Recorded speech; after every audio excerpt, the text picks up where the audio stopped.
সুপ্রিয় শৌখিন মৎস্যচাষী ভাই বন্ধুগণ, আসসালামু আলাইকুম ভিউয়ার্স। আশা করছি সকলে বরাবরের মতো অনেক ভালো ও সুস্থ আছেন। তো মাছ চাষি ও খামারি ভাইয়েরা, আজকে আপনাদের মাঝে চিতল মাছ চাষের নতুন আরেকটি ভিডিও নিয়ে হাজির হলাম।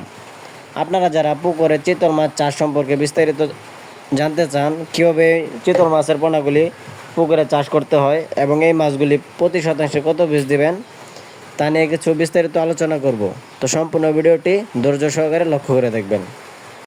তো মাছ চাষি ভাই বন্ধুরা, আপনারা স্ক্রিনে যে পোনাটি লক্ষ্য করতে পারছেন, এটি কিন্তু 3 থেকে 4 ইঞ্চি সাইজের চিতল মাছের পোনা। আপনারা যারা পুকুরে কালচারের জন্য চিতল মাছের ভালো জাতের পোনা খুঁজতেছেন, আপনারা চাইলে আমাদের স্ক্রিনে দেওয়া নাম্বারে যোগাযোগ করতে পারেন।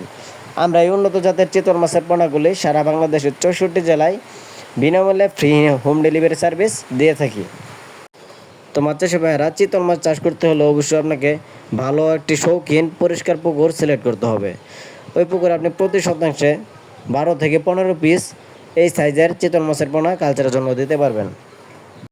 তো চিতল মাছ চাষ করতে গেলে এদের মূল খাদ্য হচ্ছে কানপোনা। পুকুরে ছোট কানপোনা খেয়ে এই চিতল মাছের পোনাগুলি কিন্তু বড় হয়ে থাকে।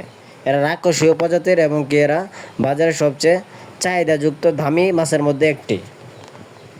তো আপনি যদি লাভবান হতে চান, 1 বছর কিংবা 7 থেকে 8 মাস এই মাছটি যদি আপনার পুকুরে কালচারের জন্য রাখেন, তাহলে এক একটা ওজন আসবে 3 থেকে 4 কেজি প্লাস।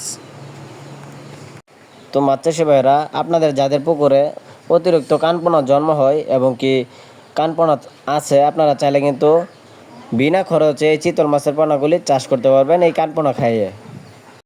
তো ভিউয়ার্স, আপনারা যারা উন্নত জাতের চিতল মাছের পোনা সংগ্রহ করতে চান, আপনারা চাইলে আমাদের স্ক্রিনে দেওয়া নাম্বারে যোগাযোগ করতে পারেন। আজকের ভিডিওটি এই পর্যন্তই। সকলে ভালো থাকবেন। আল্লাহ হাফেজ।